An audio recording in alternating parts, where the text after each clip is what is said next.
Hi friends, నేను మీ Naresh. Welcome to our YouTube channel Easter Telugu.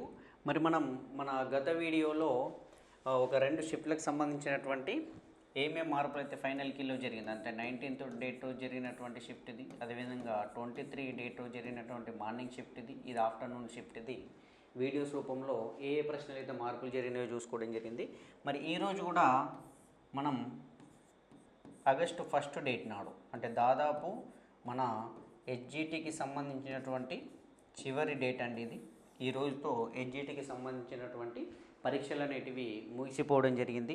మరి ఈరోజు మార్నింగ్ షిఫ్ట్లో జరిగినటువంటి మరి ఏ జిల్లాలు ఈరోజు ఎగ్జామ్ రాసినాయి అంటే షిఫ్ట్ 1లో నిజామాబాద్, హైదరాబాద్, రాజన్న సిరిసిల్ల, జనగాం ఈ జిల్లాలకు సంబంధించినటువంటి క్వశ్చన్ పేపర్లో ఫైనల్ కీలో ఏ విధమైనటువంటి మార్పులు వచ్చిందో ఒకసారి చూసుకుందాం. దానికంటే ముందు అందరికీ చెప్పేది ఒకటేనండి, మన ఛానల్ని ఎవరైతే కొత్తగా చూస్తుండ్రో వాళ్ళు సబ్స్క్రైబ్ చేసుకోండి, వీడియోని లైక్ చేయండి, మీ ఫ్రెండ్స్ అందరికి కూడా షేర్ చేయండి. మన ఛానల్లో సంబంధించి ఆల్రెడీ మ్యాథ్స్కి సంబంధించినటువంటి చాలా క్లాసెస్ ఉన్నాయి. టెట్ డిఎస్సి వాళ్ళకి చాలా యూజ్ అయినాయి. మిగిలిన వారు కూడా ఇప్పుడు నెక్స్ట్ మళ్ళీ కూడా మనకు డిఎస్సి అనేది ఉండబోతుంది కాబట్టి తెలంగాణలో ఛానల్ పరంగా మీకు ఎంత హెల్ప్ అవుతుందో అంత తీసుకోండి. అయితే ఒకసారి మరి ఈ షిఫ్ట్లో జరిగినటువంటి ప్రశ్నలు ఏంటి, మరి ఫైనల్ కీలో ఏ విధమైనటువంటి మార్పులు వచ్చినాయి, ఈ మార్పులు రావడం వల్ల మరి మీ స్కోర్ అనేది ఏ విధంగా మార్పు చెందుతుంది, మరి మీ ఉద్యోగ అవకాశాలు ఎలా ఉందో ఒకసారి దీనివల్ల చూసుకోండి. ఫస్ట్ చూడండి, ఆర్డిఎక్స్ అనేది దీని సంక్షిప్త రూపం అనేది ఉందండి. దీనికి ముందు ఈ 4 ఒక ఆప్షన్ అనేది ఇవ్వడం జరిగి ఉండే, కానీ ఈసారి ఫైనల్ కీలో నిపుణుల కమిటీ ఏం చేసిందంటే మన నుండి ఇచ్చినటువంటి ఆబ్జెక్షన్స్ని లెక్కలోకి తీసుకొని ఇక్కడ నోట్ అని చెప్పేసి దీనికి ఒకటి ఇవ్వడం జరిగిందండి. ఒకసారి ఇక్కడ గమనిస్తే ఎవరైతే 2017 టీఆర్టీ ఉందో ఇక్కడ ఒకసారి గమనిస్తే దాదాపు ఒక 5 ప్రశ్నలు అనేది అప్పుడు డిలీట్ చేయడం జరిగిందండి. 5 ప్రశ్నల్ని డిలీట్ చేసిండు, అంటే ప్రశ్నలలో ఆబ్జెక్షన్స్ ఇచ్చిన తర్వాత ఫైనల్కి వచ్చిన తర్వాత కూడా మళ్ళీ ఆబ్జెక్షన్స్ తీసుకొని గవర్నమెంట్ ఏం చేసింది, ఒక 5 ప్రశ్నల్ని డిలీట్ చేసింది. కానీ ఈసారి ఏం చేసిందంటే విషయ నిపుణుల కమిటీ ఈసారి చేసింది ఏమంటే ప్రశ్నల్ని డిలీట్ చేయకుండా అందరికీ హెల్ప్ అయ్యేటటువంటి విధంగా, ఎవరు లాస్ కావద్దు, ఎందుకంటే ప్రశ్నలో తప్పున్నప్పుడు అభ్యర్థులు దానికి చెందిన వాళ్ళు కాదు కాబట్టి ఎవరు లాస్ కావద్దు. ముందు ఒకవేళ ఆన్సర్ కరెక్ట్ వచ్చి ఉంటే మార్కులు తగ్గిపోవడం అట్లాంటిది కావద్దన్న ఉద్దేశంతో ఈసారి ఏం చేసిందంటే మనకు for this question discrepancy is found in question or answer. Discrepancy అంటే ఏంటండి, డిస్క్రిపెన్సీ అంటే వైరుధ్యం అండి. వైరుధ్యం అనేది చోటు చేసుకుంది ఎక్కడ, ప్రశ్నలో కానీ లేదా జవాబులో కానీ వైరుధ్యం అనేది ఉంది కాబట్టి full marks is being awarded to all candidates, అంటే క్యాండిడేట్స్ అందరికి కూడా ఫుల్ మార్క్స్ ఇవ్వడం జరుగుతుందని చెప్పడం జరిగింది. అందుకంటే ఏమన్నట్టు ఈ 4 మీరు ఏ ఆప్షన్ చూజ్ చేసుకున్నా కానీ మీకు మార్క్ అనేది వస్తుంది. ఏది చూజ్ చేసుకోకపోతే టైం సరిపోకనో మరి ఇతరత్ర కారణాల వల్లనో దీనికి మీరు ఆన్సర్ పెట్టకపోయి ఉంటే మీకు మార్క్ అనేది రాదండి. అది కూడా దృష్టిలో పెట్టుకోవాలి. మార్క్ కలుపుతుండ్రు కదా, నాకు టైం లేదు, ఆ రోజు నేను టిక్ మార్క్ కొట్టలేను, సిస్టంలో నేను ఎంట్రీ చేయలేనంటే మాత్రం మార్క్ రాదండి. దీంట్లో ఏది తీసుకున్నా కానీ మీకు మార్క్ అనేది రావడం జరుగుతుంది. రైట్, నెక్స్ట్ చూద్దాం. ఈ కింది వాటిలో ప్రధాన సంఖ్యలకు సంబంధించి సరైన వాక్యాలను గుర్తించండి. 2 సహప్రధాన సంఖ్యలు తప్పనిసరిగా ప్రధాన సంఖ్యలు కావాల్సిన అవసరం లేదు, ఇది కరెక్టేనండి. 2 సహప్రధాన సంఖ్యల గసాబా 1, ఇది కూడా కరెక్టే, మనకు తెలిసిందే. 2 నుండి 50 మధ్య 15 ప్రధాన సంఖ్యలు ఉంటాయి అనేది మనకు ఆప్షన్లలో ఇచ్చిండు. మరి మనకు ఫస్ట్ ప్రిలిమినరీ కీలో దీని యొక్క ఆన్సర్ 4 అనేది ఉండేయండి.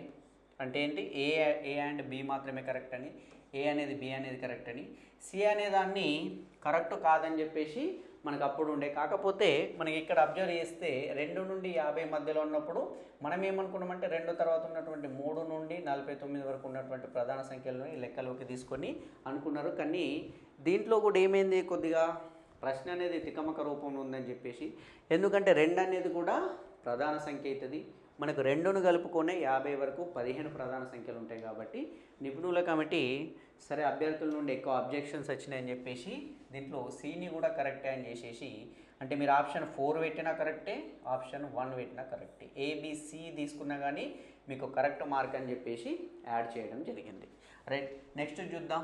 ఇంకా మారింది ఏంటంటే జాతీయ విద్యా ప్రణాళిక చట్టం 2005, అంటే ఎన్సిఎఫ్ నేషనల్ కరికులం ఫ్రేమ్వర్క్ 2005 రాష్ట్ర ఈ జాతీయ విద్యా ప్రణాళిక చట్టం, ఇది ఎస్సీఎఫ్ అండి 2011 మరియు ఎస్సీఆర్టీ యొక్క పొజిషన్ పేపర్ల సిఫార్సుల ప్రకారం ఉద్దేశాలు మరియు స్పష్టీకరణలు అనేవి అకాడమిక్ ప్రమాణాలు మరియు సామర్థ్యాలలో భర్తీ చేయబడ్డాయి. విజ్ఞాన శాస్త్రం కోసం నిర్ణయించబడిన సామర్థ్యాల సంఖ్య ఎంత అనేది ఉండాలి. దీనికి మనకు ప్రిలిమినరీ కీలో 6 సామర్థ్యాలు అని చెప్పేసి ఆన్సర్ ఇవ్వడం జరిగింది.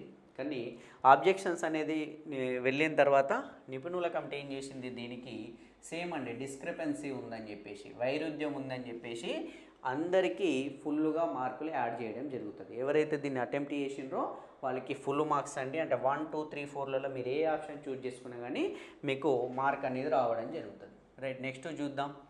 సమాచార హక్కు చట్టం మొదట ఈ రాష్ట్రంలో అమలు చేయబడింది. తెలంగాణ, రాజస్థాన్, ఆంధ్రప్రదేశ్, సిక్కిం. కానీ మనకు తెలిసినటువంటి ఇన్ఫర్మేషన్ ప్రకారము సమాచార హక్కు చట్టానికి సంబంధించి మనం ఎక్కడన్నా తీసుకున్నా కానీ ఫస్ట్ మనకు తమిళనాడు గురించి వస్తుందండి. తమిళనాడు గురించి మనకు ఒక వార్త అనేది ఎప్పుడు వస్తూ ఉంటుంది. కాబట్టి ఈవెన్ మీరు గూగుల్లో సెర్చ్ చేసినా కానీ ఆర్టీఐ యాక్ట్ గురించి ఫస్ట్ లాని ఇంప్లిమెంట్ చేసినటువంటి స్టేట్ ఏదైనా ఉందంటే అది తమిళనాడు. కాబట్టి మరి ఇచ్చినటువంటి దాంట్లో మొదటగా ఇంప్లిమెంట్ చేసిందా లేదా ఓవరాల్గానే మొదటగా ఇంప్లిమెంట్ చేసినటువంటి రాష్ట్రం అనేది ఈ ప్రశ్నలో కూడా డిస్క్రిపెన్సీ అనేది చోటు చేసుకుంది, వైరుధ్యం అనేది చోటు చేసుకుంది. కాబట్టి నిపుణులు ఏం చేసిండ్రు, దీనికి కూడా ఎవరైతే అటెంప్ట్ చేసిండ్రో వాళ్ళకి ఫుల్ మార్క్స్ అండి. మీరు ఏ ఆప్షన్ తీసుకున్నా కానీ మీకు మార్క్ అనేది యాడ్ చేయడం జరుగుతుంది. రైట్, నెక్స్ట్ చూద్దాం. కింది వాటిలో ప్రాథమిక హక్కుని గుర్తించండి. పనిచేసే హక్కు, ఓటు హక్కు, సమాచార హక్కు, దేశమంతటా స్వేచ్ఛగా తిరిగేటటువంటి హక్కు. మనకు ఇంతకుముందు దాంట్లో ఆప్షన్ 4 అనేది ఉండేనండి.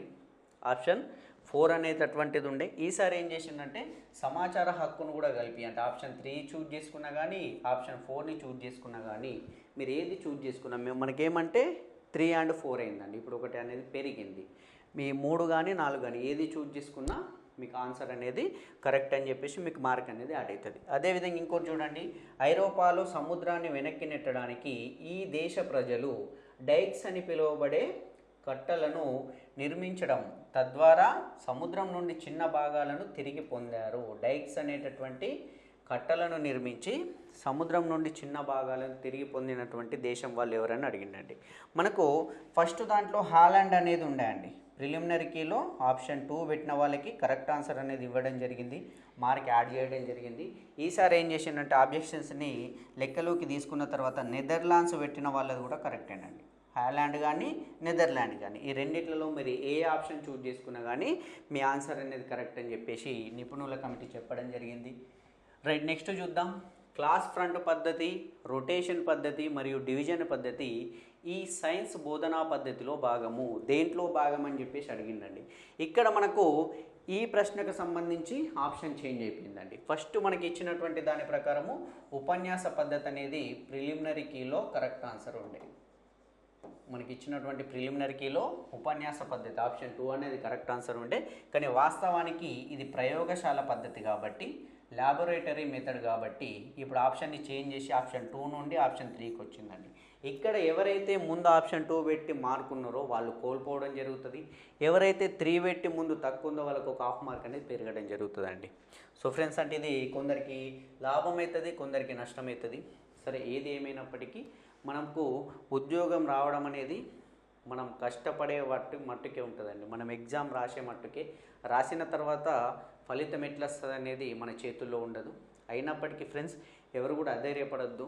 ముందు కూడా ఇంకా అంటే ఎవరైతే దగ్గరికి వచ్చి ఒక మెట్టు దగ్గర ఆగిపోయే వాళ్ళు ఉంటారో వాళ్ళందరూ కూడా చెప్పేది ఒకటే, అధైర్యపడకండి, నిరుత్సాహపడకండి. ముందుకు వెళ్ళడానికి మీకు ఇంకా మార్గాలు ఉంటాయి. ఎందుకంటే చెప్పడం చాలా ఈజీగా ఉంటుంది, బాధ ఎవరైతే దగ్గరికి వచ్చిండ్రో ఆ పెయిన్ వాళ్ళకి మాత్రమే తెలుస్తుంది.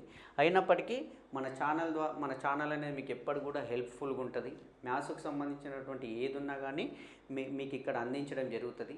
మనకు టెట్ డిఎస్సిలో మన ఛానల్ని చూసి నేర్చుకున్న వాళ్ళకి చాలామందికి లాభం జరిగిందండి. అది అందరికీ తెలిసిన విషయమే.